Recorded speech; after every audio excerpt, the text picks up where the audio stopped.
Il nous donne, donc c'est incertain. Troisièmement, il dit mettre sa confiance en Dieu. Il met sa confiance en Dieu. Pourquoi? Car c'est lui qui nous donne toutes choses avec abondance pour que nous en jouissions. Alléluia. Amen. Un beau verset. Que Dieu nous donne toutes choses avec abondance pour que nous en jouissions. Donc Dieu n'est pas fâché quand on se réjouit avec les biens qu'il nous a donnés. Tu as donné des biens, beaucoup d'argent, tu changes ta voiture, tu te payes une nouvelle voiture, c'est Dieu qui a donné pour que tu en jouisses. Que tu achètes une maison, que tu mettes tes enfants à l'école, c'est Dieu qui a voulu que tu jouisses de ça. Tu as donné de l'argent, un bien-être, que tu puisses voyager un peu, aller voir le pays, visiter ici, visiter là. Alléluia, c'est Dieu qui donne. Il n'est pas fâché avec ça. Pourvu que ça n'appétite pas là, tu te donnes ça. Hein? Voilà, il faut te réjouir avec les 90%, mais il ne faut pas te réjouir avec les 100%. Pour nous, il faut donner ça. Ça, c'est le numéro 1. Hein? Il faut donner ça. Ok. Donc, c'est mettre sa confiance en Dieu. Ce matin, mettons notre confiance en Dieu par rapport aux biens matériels. C'est Dieu qui donne. C'est Dieu qui donne. Donc, on peut être pauvre au commencement, puis demain devenir riche. C'est Dieu qui enrichit. C'est Dieu qui enrichit. Alors, que notre confiance soit en Dieu. Quatrièmement, verset 18, recommandation. Il dit de faire du bien. Faites du bien. Alléluia. Amen. Quand Dieu nous a bénis là, mes chers frères, faisons du bien avec ce qu'on a reçu. Dites-leur de faire du bien. Donc je vous parle de la part du Seigneur, hein, de faire la commission de Dieu. Dieu dit, les frères, faisons du bien. Ok? Faisons du bien avec notre argent, avec nos bénédictions. Faisons du bien et pas le mal. Faisons du bien. Il ne faut pas que, si Dieu nous a bénis, hein, c'est maintenant on voit que toutes les filles sont belles. Puis aller commencer à dire les filles. Ça, c'est pas faire du bien. C'est pas parce que maintenant Dieu t'a béni, tu vois que ton mari est devenu vilain. Tu vas chercher des jolis garçons. Non, ça, c'est pas faire du bien. Il dit, faites du bien avec votre argent. Alors, elle dit quoi? Faire du bien. Faire du bien. Le verset suivant nous dit ça. Il dit, être riche en bonnes œuvres. Être riche en bonnes œuvres. Dites-leur d'être riche en bonnes œuvres. Ça, c'est intéressant. Hein? Pourquoi il dit d'être riche en bonnes œuvres? Parce qu'on peut être riche et puis être avare. Alléluia. On peut être riche et puis être pauvre en bonnes œuvres. Donc, beaucoup de gens sont riches, mais ils n'ont pas donné. Ouais, c'est pourquoi dans le monde, on a des multimilliardaires en dollars qui ne partagent pas beaucoup. Un seul monsieur, il a 50 milliards de dollars. Il mange combien par jour? Vous voyez? Et pourtant, il y a de la misère autour de lui. Mais non. Il va lui faire un don de 1 million de dollars. Il a 50 milliards, il donne 1 million. Il reste combien? Paquet encore même. Donc on peut être riche et puis ne pas être riche en bonnes œuvres. Donc Paul dit, soyons riches en bonnes œuvres. Soyons riches en bonnes œuvres. Ça veut dire quoi? Être riche en bonnes œuvres. Pour nous chrétiens, pour nous qui sommes des chrétiens, on a donné à Dieu notre dîme, n'est-ce pas? Quand on a dîme à Dieu, c'est un acte de quoi? De foi. Obéissance. Ça veut dire quoi? Dieu réclame la dîme, je lui donne la dîme. J'ai obéi. Ok? Ok. Maintenant, sixièmement, l'apôtre Paul dit ici d'avoir de la libéralité. Donc, d'en faire les bonnes œuvres là, il faut avoir la libéralité. La libéralité, c'est la disposition à se montrer généreux. À se montrer généreux. Et puis, la générosité, c'est quoi? Eh bien, c'est la disposition à donner plus qu'on est tenu de donner. Donc, aller au-delà de ce qui est exigé. Alléluia. Dieu dit, je veux ma dîme. Seigneur, tiens ta dîme. Il reste 90%, non? Ok. Maintenant, je donne la dîme, mais l'œuvre de Dieu coûte vraiment cher. Et il s'avère que nos dîmes n'arrivent pas à couvrir les charges de l'œuvre du Seigneur. Qu'est-ce que je fais encore? Je vais au-delà de la dîme, je donne mes offrandes. Donc, les offrandes là, ça fait partie de la libéralité et de la générosité. Alléluia. Parce que celui qui est généreux, il va au-delà de ce qui a été recommandé. Par exemple, on a dit que nous voulons, pour le but d'une femme, on veut $1000 par mois, n'est-ce pas? Ok. Et puis, on a pris les engagements, et on voit que les engagements font peut-être $1000 juste. Et puis, quelqu'un d'autre vient, il dit, bon, moi je suis pressé qu'on ait le building. Donc, en plus des $1000 que tout le monde donne là, moi je donne $2000. Ça, c'est la générosité. On a demandé $1000. Ça, c'est ce qui est réclamé. Mais celui qui est généreux, il va au-delà de ce qui est réclamé. Donc, il donne des bonus, quoi. Donc, Dieu veut aussi que nous aussi, on apprenne à donner des bonus à Dieu. Amen. Amen. Voilà, parce que, vous savez, dans l'église, il y a beaucoup de chrétiens, beaucoup de types de chrétiens. Les chrétiens hyper obéissants. Venez à 8 h, ils sont là à 7h55. Obéissants. Dans la dîme, l'enveloppe est toujours là, ça ne manque jamais. Bon, en continuation, $100, $100. Leurs $100 sont là. Ça, c'est obéissant. Mais c'est un peu pharisien, quoi. Oh, Jésus dit on doit dépasser les pharisiens.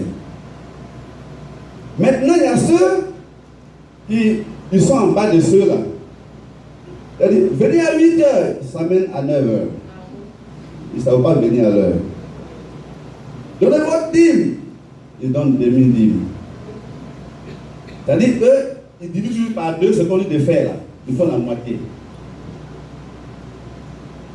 On veut $100. Et non, 50. Ils n'ont jamais ce qu'on dit de faire. Ils font division par deux. Et puis il y a le troisième groupe, les généreux. La dîme, ils donnent dîme plus. Toujours ils mettent un peu dessus. Ils ne se limitent pas à ce qui est demandé. Ils donnent ce qui est demandé et ils vont toujours au-delà. Alléluia. Ça, c'est les généreux. Or, Dieu veut que le chrétien soit généreux. C'est-à-dire qu'on dépend des pharisiens. Vous vous rappelez le pharisien qui priait dans le temple, en Luc 18? Je te rends grâce parce que je ne suis pas comme le reste des hommes. Moi, je paye la dîme de tous mes revenus. J'étais fier de payer sa dîme. Donc, si nous on paye la dîme seulement, on est un pharisien. On est un pharisien. Juste obéissant. Mais le Seigneur dit, vous les chrétiens, soyez généreux. Allez au-delà de la dîme. Soyez généreux. Donnez au-delà de ce qui a été demandé. Donc, je donne ma dîme et je donne mes offrandes. Je suis généreux. Je donne ma dîme, je donne mes offrandes et je fais des dons volontaires. Je suis ultra généreux. Et Dieu veut que nous grandissions dans l'esprit de générosité. Parce que l'Église est née par la générosité de Dieu. Dieu a tant aimé le monde qu'il avait quoi? Il a donné son Fils unique. Et imaginez un instant que Dieu dit à Jésus, bon, il ne va pas mourir pour ces gens-là, ils ne méritent pas. On ne se pas ce matin. Mais Dieu nous a tellement aimés, il a donné son Fils unique. Donc nous aussi, si nous aimons le Seigneur, ne calculons plus avec lui. Amen. Amen. Ne calculons plus avec lui. Si on a réglé la question de la dîme, et qu'on est déjà habitué à la dîme, bravo. Mais maintenant, on a le challenge de la générosité.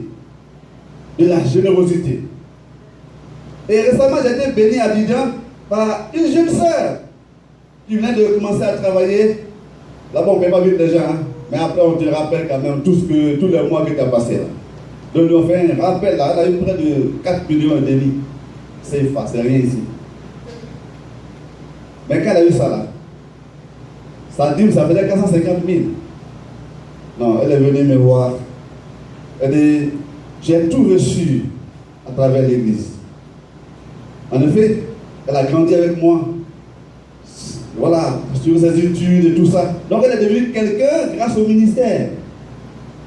Au lieu depuis Abidjan, on l'a mis au fond là-bas vers 100 euros. Elle est venue. Elle dit, je donne à l'église 1 million. Alléluia. Ça, c'est la générosité. Sa dîme, c'était 450 000. Elle donne 1 million. Donc 2 fois 450 000, et puis encore beaucoup dessus.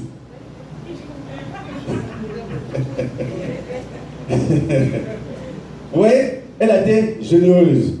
Et qu'elle a fait là, ce qu'elle a fait ce jour-là, elle ne savait pas que c'était venu à temps pour régler un problème à l'église. On avait besoin d'1 million.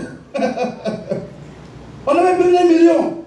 Donc je vais à l'église, je trouve les trésoriers qui étaient tout tristes là, parce qu'ils n'avaient pas assez d'argent pour régler les dépenses. Et le mois était fini. Il dit alors ça va? Oh oui, voilà, ça va pas. Hein? Il dit bon, ça va. Allez, j'ai une bonne nouvelle pour vous. Il sort ça, il dit, où l'enveloppe comptez? Bon, ils n'ont pas été joyeux, hein, parce qu'ils n'ont pas vu ce qu'il y a dedans. Mais quand ils ont ouvert, ils ont vu les 10 paquets de 10 000. Ah, ils ont commencé à sourire maintenant. Et ils comptent 1 million. Tout est réglé. Il y avait la monnaie. Waouh! Voilà comment Dieu règle le problème. Alléluia. Voilà. Donc, Dieu veut que pour nous qui sommes chrétiens, nous soyons généreux. C'est-à-dire de dépasser le stade de la dîme. Donc, de dépasser les pharisiens. Et d'être généreux. Donc, je donne ma dîme. Ça, on ne dit même pas, mon salaire est là, ma dîme est là. Mais en même temps, je prévois mes offrandes. Parce que je sais que le ministère en a besoin pour pouvoir payer les loyers, payer les dépenses diverses, payer mon pasteur qui mange, qui se déplace. On a tellement de dépenses, tellement de dépenses. Tellement de dépenses. Donc, l'église en a besoin. Mon Dieu en a besoin. Donc, je donne ma dîme, je donne mes offrandes. Et puis alors, je pense maintenant au building fund. Eh bien, je pense à ça aussi, je prie le Seigneur, il me donne un montant de mon cœur, je mets ça de côté aussi. Là, il va me rester combien? Peut-être 80%, peut-être 70%, mais c'est pas grave. C'est pas grave. Parce que Dieu ne va pas t'abandonner au cours du mois. Il ne va pas t'abandonner au cours du mois. Ça, je peux vous le dire, je vais même m'amener dans le feu pour jurer sur ça, pour dire Dieu est fidèle.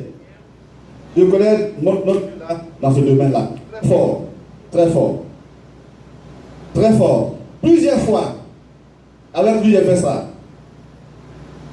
Je ne veux pas venir à l'église et puis ne pas donner quelque chose. Ça, je ne veux même pas ça même. Mais en plus, je ne veux pas venir à l'église et donner des jetons. Ça, jamais.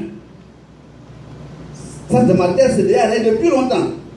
Donc, être un chrétien qui vient, il balance un petit jeton dans des centimes. Jamais. Mais aussi, comme j'ai grandi avec Dieu, il y a des montants que je peux donner aussi. Je peux donner 500 francs, je peux donner 1000 francs. Non, 1000 francs, 2000 francs, c'est comme ça. Je ne peux plus. Parce que ma foi ne me permet pas de donner ce genre d'argent-là. Oh, il y a des mots où il n'y a pas d'argent, où il n'y a rien, et le culte est là. Donc le culte est là, il n'y a rien. Chérie, il reste combien dans ta popote là? Il reste 10 000 francs, d'accord, donne-moi ça, donne-moi. Je prends ça. Et puis, je dis, Seigneur, c'est tout ce qui reste. Mais je te donne ça. Et on va au culte, l'offrande arrive, je mets les 10 000 francs dans la corbeille. À la fin du culte. Alors que j'ai dit à personne que j'ai donné mon dernier argent pour manger. J'ai dit à personne, c'est Dieu qui sait. Je donne les 10 000, mais à la fin du culte, quand quelqu'un veut me saluer, il met dans ma main 10 000. Dieu me rembourse. Ça là, j'ai vu ça plusieurs fois. Plusieurs fois. Quand chaque fois il donne le dernier billet, il me ramène mon billet. Il me ramène mon billet. Il sait qu'il n'y a rien à la maison. Donc le Dieu qu'on adore là, c'est un Dieu vivant. C'est un Dieu qui voit. C'est un Dieu qui entend. C'est un Dieu qui parle. C'est un Dieu qui agit. Donc on peut lui faire confiance, mes frères. Dans l'affaire d'argent, on peut lui faire confiance. Donc quand on donne au-delà de la dîme, on n'a pas à craindre. Ne crains rien. Sois généreux. Donne seulement pour le Seigneur. Et quand tu donneras, il va t'accompagner. Il sera avec toi. Et c'est lui qui va gérer les situations qui vont arriver. Amen. Amen. Voilà. Et donc pour terminer, alors, les résultats de l'investissement pour Dieu. C'est le grand 2. Le résultat de l'investissement pour Dieu. On a vu le grand 1, les recommandations du Père Céleste. Donc, grand A, ne pas être orgueilleux. Grand B, ne pas mettre sa confiance dans les richesses. Grand C, mettre sa confiance en Dieu. Grand D, faire du bien. Grand E, être riche en bonnes œuvres. Grand F, avoir de la libéralité. Grand G, avoir de la générosité.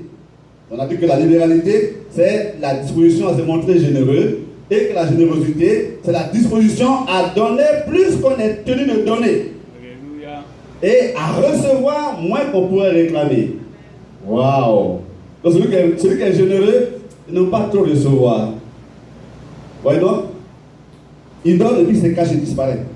Pour ne pas que on vienne après nous dire, tu as bien quelque chose? Non, non, non. Il disparaît. Il donne, il disparaît. Il est généreux. Et Dieu dit qu'on soit généreux. Alors maintenant, on donne pour Dieu. On donne. Et puis après, il y a quoi? Après, il y a quoi? Résultat de l'investissement pour Dieu. 2 résultats. Grand A. On amasse pour l'éternité un trésor que nous allons retrouver. Quand on donne à Dieu là, nous épargnons au ciel. Nous amassons au fur et à mesure que nous donnons un trésor que nous allons retrouver. Alors que ce que nous acquérons sur terre, on le laisse. N'est-ce pas? On le laisse. Donc, si on est sage, qu'est-ce qu'on va faire? On va moins investir ici et plus investir là-bas. Avec ce que j'ai investi là-bas, je peux les retrouver. Alléluia. C'est ça la sagesse. Au lieu de tout mettre ici dans la terre, et puis ça retourne dans la terre. C'est fini. C'est comme quand on va enterrer les gens là. On paye un cercueil en verre. Ça met ça où? Dans la terre. C'est pas tu qui vas rouler dans la rue de Baltimore et on voit, c'est joli, c'est pas ça. On met ça dans la terre. On s'est fermé, on ne voit plus. On met un gazon dessus. Ici, on met un gazon dessus. On ne voit plus. Non. Donc, si on est sage, on investit là-haut. On investit là-haut. Ça veut pas que vous n'ayez pas peur de donner pour Dieu. Ça vous allez le retrouver. Vous allez le retrouver. Parce que les promesses sont là, que lorsque Jésus reviendra, nous serons enlevés et on sera récompensé pour tout ce que nous aurons fait. On sera récompensé. C'est pourquoi il faut donner. Deuxième résultat, il dit, nous saisissons la vie véritable. C'est-à-dire que celui qui s'engage pour Dieu et qui sert Dieu avec ses biens, avec ses finances, qui grandit dans la générosité, il grandit aussi dans l'assurance de son salut.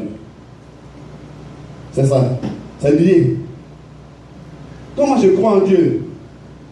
C'est il donne aussi. Si je crois en Dieu petitement, je donne petitement. Je crois en grand Dieu, un Dieu qui m'aime, je donne avec générosité. Donc plus ma foi en Dieu grandit, plus je donne. Et donc plus je donne, mon face a fermé aussi en moi. Donc c'est lié. Et celui qui donne à Dieu, il saisit la vie véritable. Et sa vie orientée. Sa vie orientée. Vous voyez ce qu'on est en train de faire ici. Pour le moment c'est petit, hein, vous ne voyez pas l'ampleur. Vous ne voyez pas l'ampleur. Mais quand, d'ici l'année prochaine, je serai là, et puis on va acheter les bulletins. Il y aura un changement. Il y aura un changement. Une église africaine a acheté son bulletin. Et puis, on va commencer à y travailler, à aménager ça. Et puis là, on met les bureaux et tout, le lieu de culte, lieu de répétition, les salles des diacres, salles des anciens, salles des pasteurs, et peut-être une école chrétienne, etc. Il ne faut pas voir ce qui se passe. Hein. Il y a des choses qui vont arriver. Ça va changer beaucoup de choses. Et parce qu'on aura ce building, des gens qui vont venir au Seigneur, des âmes qui vont venir au Seigneur, une école biblique à l'intérieur pour former les futurs serviteurs de Dieu, les pasteurs, les missionnaires, les évangélistes, qui vont partir. Et une église comme ça, en train de briller l'Amérique.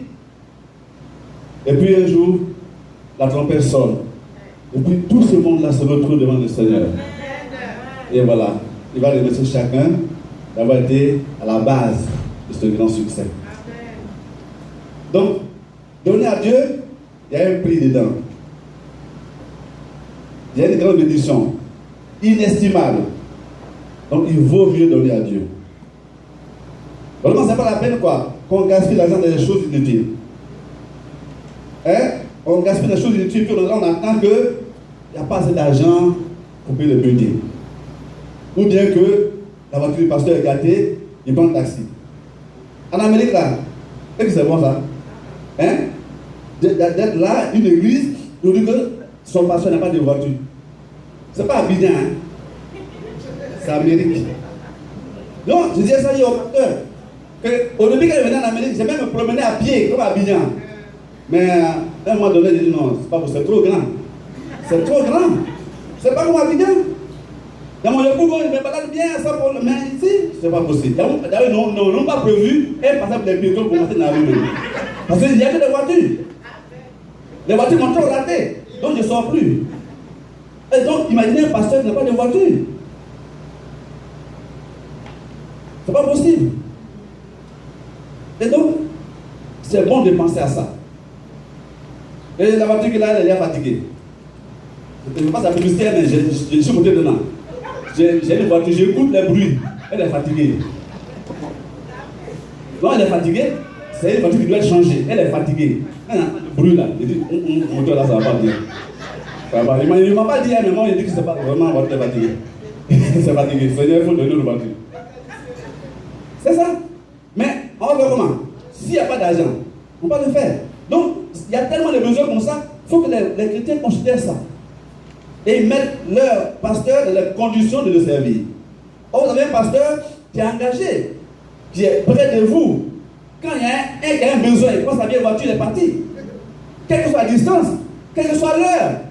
Bien, alors quand c'est comme ça, un tel homme, il faut le mettre dans les conditions. Il faut mettre dans les conditions. Et pour que ce soit le cas, les fidèles soient des gens généreux. S'ils sont pingres, ça ne marchera pas. Il faut qu'ils soient généreux. Il ne faut pas qu'ils se limitent à la dîme. Il faut qu'ils aillent au-delà de la dîme. Alléluia. Et que les gens, comme Salomon avait fait, il a organisé son royaume, et il y avait 12 intendants, 12 économes par tribu. Et chaque mois, il y avait une tribu qui s'occupait de pourvoir aux besoins de la maison royale. Non, les gens viennent voir la maison royale. Qu'est-ce qui manque? Ils vont, ils envoient. Je suis arrivé là, je suis chez qui? Pas chez le pasteur. Hein? J'ai vu comment là-bas. Donc, il est là pour recevoir les visiteurs de l'église. Mais ça suppose que l'église a mis à disposition des provisions pour ça. Alléluia. Pour que les visiteurs qui arrivent, il ait un petit déjeuner, un dîner. N'est-ce pas? Amen. Mais est-ce que vous savez ça? Si on ne vient pas pouvoir, comment est-ce qu'on peut pouvoir ça? Donc il faut voir ça. Et je suis arrivé chez le pasteur avec mon arsenal, ordinateur dedans, j'appelle Internet. Je dis, mais pasteur, où est Internet? Et là, je suis sur le téléphone. Mais il dit non, mais il y avait Internet l'année passée, où c'est parti? Il me donne des réponses comme ça. J'ai compris qu'il y avait des voleurs. J'ai compris en même temps. Mais c'est sérieux. Oh, en Amérique, une maison qui n'a pas Internet. Vous avez déjà vu ça? Non, ça c'est populaire ça. Ça c'est des choses de base. C'est des choses de base en Amérique. En Afrique, oui. C'est un peu luxe. Donc il y a des gens qui ont Internet, pour les autres, ils s'en foutent, hein, ils s'en foutent d'Internet. Mais ici, tu as oublié d'avoir Internet. Parce que la télé, c'est lié sur Internet. Téléphone, c'est lié à Internet. Tout est lié à Internet ici. Bon, donc, mais comment on peut faire? S'il n'y a pas assez de générosité pour que le trésor de l'église soit suffisamment rempli, afin que, satisfaisant les charges fixes, comme le loyer, je ne sais pas quoi encore, les salles de veillée, les réunions et tout ça, qu'il y ait suffisamment pour que le pasteur puisse vivre, que son loyer soit payé, que sa voiture soit prise en charge ou même remplacée, que son carburant soit payé, que son téléphone, son internet soit payé. Il faut que les commodités soient données. Mais s'il n'y a pas, il ne m'a pas envoyé, hein, mais je suis pasteur moi-même. Donc, si je vois un pasteur qui souffre, je parle de lui. Voilà, et donc moi j'ai vu ça, et donc j'en parle ce matin. Amen. Donc il faut qu'il y ait une révolution, mes frères. Je vais demander, pourquoi c'est comme ça? En fait, il n'y a rien aussi. La caisse est vide. Les entrées ne sont pas beaucoup. C'est très juste pour payer le loyer. Non, si on fait ça là, Dieu ne sera pas content. Franchement, il dit de faire ce qu'il a fait avec Israël. Souffler sur les biens de tout le monde depuis, voilà. 1, 2, 3, chômage. Et il ne se passe quoi? Non, le pasteur souffre. Mais Dieu ne veut pas faire ça. Et vous aussi, vous ne voulez pas ça, n'est-ce pas? Donc ce matin, on remet les choses à zéro. Amen. On remet les compteurs à zéro. On repart à zéro. Nous prenons l'engagement d'être une église généreuse. D'abord, de mettre au point avec Dieu la question des dîmes. Ne même pas discuter là-dessus et donner à Dieu sa dîme. Et même pourquoi pas, lorsqu'on donne les dîmes, eh bien qu'on ait à part la caisse des dîmes, les enveloppes des dîmes, les mises de côté d'abord. Il faut qu'on voit. Et puis après, ceux qui sont des passages comme nous, que les offrandes, on donne les offrandes. Mais il faut qu'on sache ça. Que les gens donnent leurs dîmes, les dirigeants, les fidèles, que chacun donne sa dîme à Dieu. Et que le trésor de l'église soit vraiment rempli. Peut-être même que si le trésor est bien rempli, on n'a pas besoin de prendre une offrande pour le building. Si dans notre trésor de l'église, on peut chaque mois collecter $10 000, est-ce qu'on doit bien prendre une offrande de building? Non, on prend dedans directement, on met dans le building, dans le compte de building. C'est tout. C'est parce que ça n'en a pas assez qu'on fait des offrandes. Mais si la caisse de l'église est bien remplie, qu'on a un bon montant, comme $10 000, on peut prendre $2 000, mettre chaque mois dans le compte building, et puis on a une seule offrande par semaine et c'est fini. Mais c'est nous qui devons nous fâcher pour faire ça. On doit décider ça. On doit prendre l'engagement de faire ça. On n'a pas beaucoup, hein. On fait beaucoup de choses. On n'a pas beaucoup. Mais avec le nombre que nous sommes là, moi je crois qu'on peut sortir $10 000 chaque mois. On peut le faire. Parce que c'est Dieu qui touche les cœurs. Et ce matin, je crois que nos cœurs ont été touchés. Donc, soyons généreux. Ne craignons rien. Soyons généreux. Dieu prendra soin de nous. Que Dieu vous bénisse. On va se lever et prier le Seigneur. Et chacun va apporter sa vie là. Sa vie de donner là à Dieu. On va dire, Seigneur, me voici. Touche-moi. Pardonne-moi de ce que je ne suis pas généreux. De ce que je ne m'ai pas donné ma dîme. Mais ce matin, je veux le faire. Donne-moi la force de faire et dire que fidèle. Donne-moi d'aller au-delà de la dîme, d'être un homme généreux, une femme généreuse, pour que le trésor de l'église puisse abonder en bien et que tous les besoins soient pourvus et que l'église ne manque de rien. Prions ensemble le Seigneur. Père éternel, ce matin, nous te remercions pour ta parole. Il nous exhorte à être généreux. À être généreux. Merci pour l'éclairage de ta parole. Et je viens ce matin, au nom de Jésus-Christ, te prier, de pardonner à ton peuple l'absence de générosité, de pardonner même le fait que, pour certains, ils ne sont pas capables d'apporter leur dîme, de pardonner le cœur égoïste, de pardonner l'avarice, de pardonner la pingrerie, au nom de Jésus. Et ce matin, que ta parole, par ton Esprit Saint, touche nos cœurs. Et que ce matin, il y ait des engagements concrets par le Saint-Esprit et la capacité de donner dîmes et offrandes avec joie et reconnaissance. Seigneur, tu bénis tes enfants, tu les protèges. De tout mal, tu les gardes au nom de Jésus. Tu gardes leur maison, leur foyer. Je prie que pour ceux qui travaillent des moments difficiles, ta grâce soit sur eux. Au nom de Jésus-Christ, nous voulons passer en même temps ce matin. Encore Charlotte, qui est malade, Seigneur, sois avec elle. Touche-la. Et qu'au nom de Jésus, elle soit rétablie et qu'on la retrouve parmi nous, Seigneur.